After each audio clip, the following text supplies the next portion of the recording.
تاریخ کے اوراق پلٹیں تو آج سے تقریباً 3000 سال قبل دریائے نیل کے کناروں پر ایک ایسا دور ملتا ہے جس کے تصور سے ہی روح کانپ اٹھتی ہے۔ ایک ماں کو زندہ جلایا گیا صرف اس لیے کہ اس نے بسم اللہ کہا تھا۔ مصر کے تخت پر ایک ایسا جابر اور متکبر حکمران براجمان تھا جس کی طاقت کے نشے نے اسے اندھا کر دیا تھا۔ ایک ایسا نام جو ظلم کا استعارہ بن گیا۔ اس کی رعونت اس حد تک بڑھ چکی تھی کہ اس نے اپنی ہی رعایا کے سامنے خدائی کا دعویٰ کر دیا۔ جو سر اس کے آگے جھکنے سے انکار کرتا اسے تن سے جدا کر دیا جاتا۔ ہر طرف خوف کے سائے تھے اور موت بستیوں میں ناچتی تھی۔ لیکن تاریخ گواہ ہے کہ جب اندھیرا اپنی انتہا کو پہنچتا ہے تو روشنی کی کوئی نہ کوئی کرن ضرور پھوٹتی ہے۔ اسی گھٹن زدہ ماحول میں اللہ تعالیٰ نے حضرت موسیٰ علیہ السلام کو مبعوث فرمایا تاکہ وہ بھٹکی ہوئی انسانیت کو ایک سچے رب کی راہ دکھائیں۔ ان کی یہ دعوت حق صحرا کی ہواؤں سے ہوتی ہوئی سیدھی فرعون کے اپنے محل تک پہنچ گئی، اور حیرت کی بات یہ ہے کہ اس سچائی کو قبول کرنے والا کوئی طاقتور سردار نہیں بلکہ فرعون کی بیٹی کی ایک معمولی سی خادمہ تھی، ایک ایسی عورت جو بظاہر کمزور تھی لیکن اس کے سینے میں چھپا ایمان کا پہاڑ فرعون کے تخت سے ٹکرانے کو تیار تھا۔ اس خادمہ کا نام ماشطہ تھا۔ وہ جانتی تھی کہ فرعون کے محل میں رہتے ہوئے ایک سچے خدا پر ایمان لانا خود موت کے منہ میں جانے کے مترادف ہے۔ اس نے اپنا ایمان چھپا کر رکھا۔ دن بھر وہ فرعون کے محل کی غلامی کرتی لیکن رات کے اندھیرے میں اس کی پیشانی صرف کائنات کے سچے رب کے سامنے جھکتی۔ وقت یوں ہی گزرتا رہا یہاں تک کہ وہ دن آ گیا جس نے تاریخ کا رخ موڑ دیا۔ وہ ایک عام سا دن تھا۔ ماشطہ معمول کے مطابق فرعون کی بیٹی کے بال سنوار رہی تھی۔ محل کے اس کمرے میں مکمل خاموشی تھی۔ اچانک اس کے ہاتھ سے سونے کی کنگھی پھسلی اور فرش پر جا گری۔ یہ محض ایک کنگھی کا گرنا نہیں تھا، یہ اس خاموشی کے ٹوٹنے کا اعلان تھا جو سالوں سے اس کے دل میں قید تھی۔ کنگھی اٹھاتے ہوئے اس کی زبان سے بے ساختہ بغیر کسی خوف کے ایک لفظ نکلا، بسم اللہ، یعنی اللہ کے نام سے۔ محل کے اس پرتعیش کمرے میں وہ لفظ کسی بم کے دھماکے کی طرح گونجا۔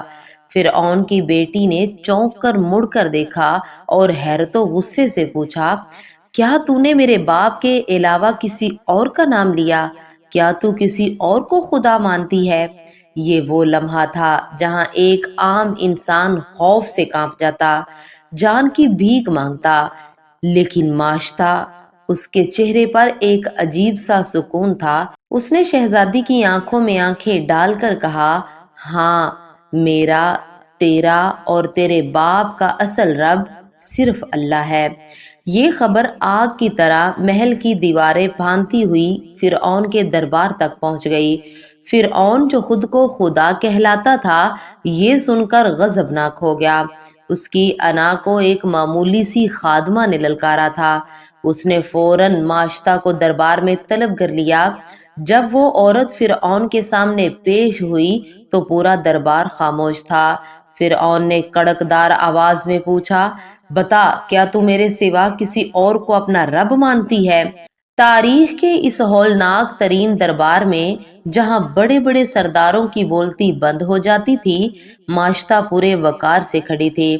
اس نے بغیر کسی ہچکچاہٹ کے موت کی آنکھوں میں جھانکتے ہوئے کہا، میں تمہیں خدا نہیں مان سکتی۔ میرا اور تمہارا پروردگار وہ ہے جو تمام جہانوں کا مالک ہے۔ فرعون یہ سن کر دنگ رہ گیا۔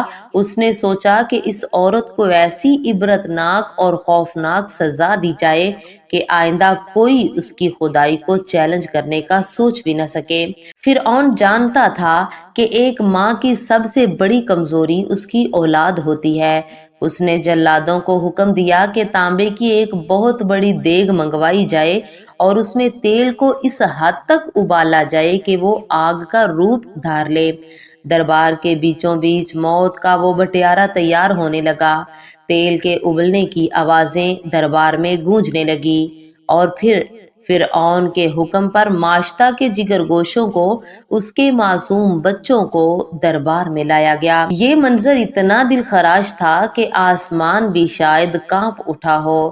فرعون نے آخری بار پوچھا، اب بھی وقت ہے، مجھے خدا مان لے، ورنہ تیرے ان بچوں کو تیرے سامنے اس کھولتے ہوئے تیل میں پھینک دوں گا۔ ماشطہ کی آنکھوں میں آنسو تھے، ممتا تڑپ رہی تھی، مگر ایمان کا سودا اسے منظور نہ تھا۔ جلادوں نے آگے بڑھ کر اس کے پہلے بچے کو پکڑا۔ بچہ چیختا رہا، اپنی ماں کو پکارتا رہا، لیکن ظالموں نے اسے اٹھا کر اس دہکتے ہوئے تیل کے طوفان میں دھکیل دیا۔ چند ہی سیکنڈز میں اس معصوم کی ہڈیاں تیل کی سطح پر تیرنے لگیں۔ ماشطہ کے دل پر کیا گزر رہی تھی، اس کا اندازہ کوئی انسان نہیں لگا سکتا۔ اس کی آنکھوں کے سامنے اس کے بچوں کو باری باری اس جہنم نما دیگ میں ڈالا جا رہا تھا۔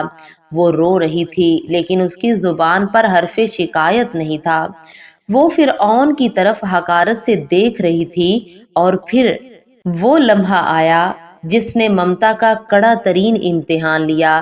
جلادوں نے اس کے سب سے چھوٹے بچے کو چھین لیا، ایک ایسا معصوم شیرخوار بچہ جو ابھی ٹھیک سے بولنا بھی نہیں جانتا تھا۔ جب اس دودھ پیتے بچے کو چھینا گیا تو ایک لمحے کے لیے ماشطہ کے قدم ڈگمگا گئے۔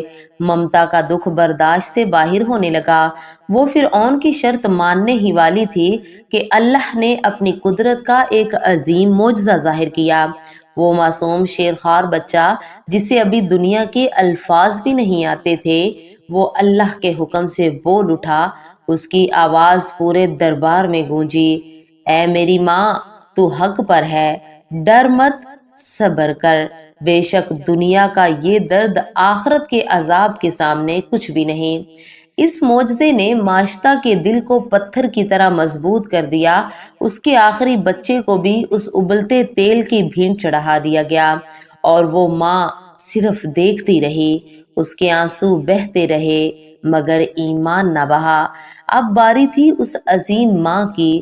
جلاد اسے دھکیلتے ہوئے موت کی اس دیگ کی طرف لے گئے۔ چھلانگ لگانے سے پہلے ماشطہ رکی۔ اس نے فرعون کی طرف مڑ کر دیکھا اور کہا، میری ایک آخری گزارش ہے، میری اور میرے بچوں کی ہڈیوں کو الگ مت کرنا، ہمیں ایک ہی جگہ ایک ساتھ دفن کرنا۔ فرعون نے یہ شرط مان لی، اور وہ عظیم خاتون اپنی جان اپنے سچے رب کے حوالے کر کے ہمیشہ کے لیے امر ہو گئی۔ صدیاں گزر گئیں، ظلم کے وہ محلات کھنڈرات میں بدل گئے، فرعون کا غرور خاک میں مل گیا، لیکن اس خادمہ کی قربانی کو اللہ نے وہ مقام عطا کیا جس کی کوئی مثال نہیں۔ اس واقعے کے 2000 سال بعد جب ہمارے پیارے آقا حضرت محمد صلی اللہ علیہ وسلم کو شب معراج کے عظیم سفر پر لے جایا گیا تو آسمانوں پر سفر کرتے ہوئے انہیں ایک عجیب، مسحور کن اور دل لبا دینے والی خوشبو محسوس ہوئی۔ حضور پاک نے حیرت سے حضرت جبرائیل سے پوچھا، اے جبرائیل، یہ کیسی پیاری خوشبو ہے؟ تو حضرت جبرائیل نے عرض کیا، یا رسول اللہ، یہ فرعون کی اسی بہادر خادمہ اور اس کے بچوں کی ہڈیوں کی خوشبو ہے۔ جس دن سے انہیں دفن کیا گیا ہے، ان کی قبر سے جنت کی یہ مہک آ رہی ہے، اور یہ قیامت تک اسی طرح مہکتی رہے گی۔ زمین والوں نے اسے جلا دیا، آسمان والوں نے اسے خوشبو بنا دیا۔ ذرا سوچئے ناظرین، ہم کتنے خوش قسمت ہیں کہ ہمیں اللہ اور اس کے رسول کا یہ دین، یہ عظیم ایمان ورثے میں مل گیا۔ ہم نے اس کے لیے نہ کوئی کوڑے کھائے، نہ ابلتے تیل کی دیگوں کا سامنا کیا۔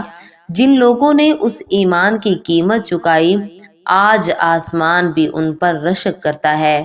کیا ہم اپنے اس انمول ایمان کی قدر کر رہے ہیں؟ یہ ایک ایسا سوال ہے جو آج ہم سب کو خود سے پوچھنا ہے۔